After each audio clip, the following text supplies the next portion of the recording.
friends, today we're going to be working on our hot air balloon projects. We're going to do the lines today in our hot air balloon, and we're also going to be doing the clouds in our sky. So when you get your hot air balloon back, you are also going to be getting what we call a quick stick. And a quick stick is kind of like a paint stick, except the paint dries really fast. And how you use this is very similar to a glue stick. You take the cap off, and then you'll notice there's a little bit at the top. So, to twist more, you just have to twist it this way. But we don't want it that far, friends. We just want it just like the glue stick, down like that. As you're using it, you might have to twist a little more. It's also important that you are pushing gentle on this, just like you would with a paintbrush. So the first one we're going to do is going to go from this side all the way to the end. And it's okay if you go a little bit outside of the balloon because we're going to cut this out on another day. So at the top here, so I have enough room, we're going to be doing 5 lines all together. I'm going to do just a straight line. So I'm going to take my quick stick and I'm going to go across the top like that. And as you can see, I went a little bit outside the balloon, and that's okay. The next one is going to be a zigzag. Remember, that one has a spiky top. So I'm going to come down a little bit so I have room. And from one end to the next, I'm going to do a zigzag. And it goes up, down, up, down, up, down. Now, sometimes I like to, friends, use just the edge of this when I'm using it. But find out what works for you. Now what I'm going to do is a wavy line. And remember, wavy line, it stays at the top and bottom a little longer. And it's very soft and gentle, not jagged and hard like a zigzag. Wavy line, ready? We go up, down,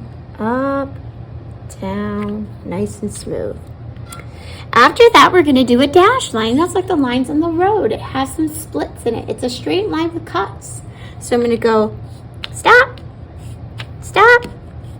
Okay, and then the very last one is kind of tricky with these paint sticks, but you can do it.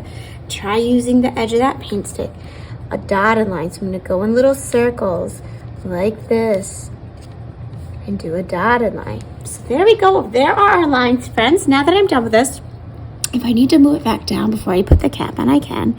I want to take that cap, but look, remember, it's got to go down all the way and snap. Snap that cap. Now we're going to use a white quick stick for our clouds.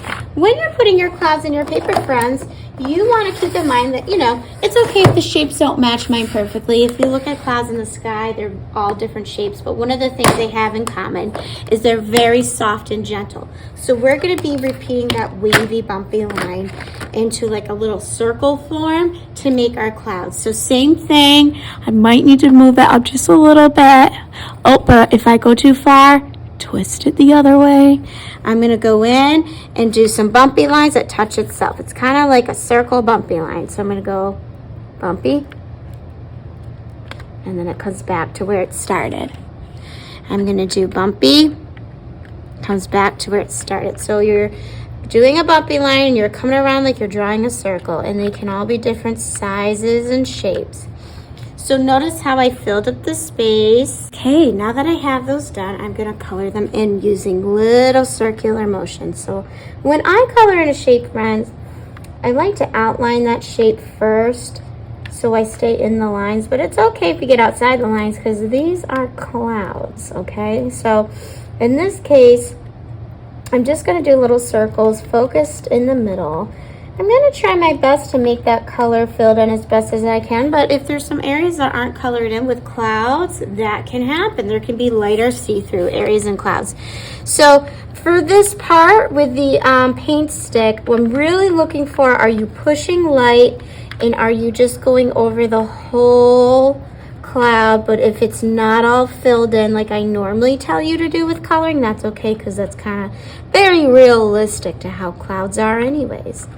Okay, so now that I have those all filled in, I'm going to set that to the side, and we're going to put our cute little hot air balloons on that paper next time.